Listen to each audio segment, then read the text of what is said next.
మణిపూర్ ప్రభుత్వానికి సంబంధించి సుప్రీంకోర్టు కీలక వ్యాఖ్యలు చేసింది.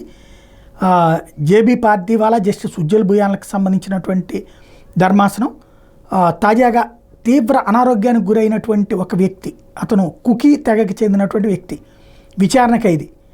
అతనికి అనారోగ్యం వచ్చింది. అయితే అతన్ని జైలు నుండి ఆసుపత్రికి మాత్రం తరలించలేదు. నిందితుడు మైనార్టీ కుకీ తెగకి చెందినవాడనే వివక్షతో ఆసుపత్రికి తీసుకెళ్లలేదు. భద్రతా కారణాలు సాగ్గా చూపుతున్నారు, ఇది దారుణం అంటూ ఆగ్రహించింది. అతనికి అవసరమైన అన్ని వైద్య పరీక్షలు నిర్వహించాలని ఆదేశించింది. ఆ ఖైదీ ఆరోగ్యం క్షీణించిందని నివేదికలో వెల్లడైతే బాధ్యుల మీద కఠిన చర్యలు తప్పవంటూ హెచ్చరించింది. లున్కోంగామ్ హవోకిప్ అనే ఖైదీ అనారోగ్యానికి గురైన జైలు అధికారులు భద్రతా కారణాలు సాగ్గా చూపుతూ ఆసుపత్రికి తీసుకెళ్లేదన్న మణిపూర్ హైకోర్టు ఉత్తర్వును పరిశీలించిన ధర్మాసనం ఈ వ్యాఖ్యలు చేసింది. గౌహతి వైద్య కళాశాలకు నిందితుని తీసుకెళ్లి అవసరమైన అన్ని వైద్య పరీక్షలు చేయించాలని ఆదేశించింది. ఇందుకు అయ్యే ఖర్చును మణిపూర్ ప్రభుత్వమే భరించాలని స్పష్టం చేసింది. వైద్య నివేదికలు ఈ నెల 15వ తేదీ కల్లా తమకు అందజేయాలని ఆదేశించింది. మణిపూర్లో జరుగుతున్నటువంటి ఘర్షణలో ఇదొక కీ పాయింట్ అన్నమాట.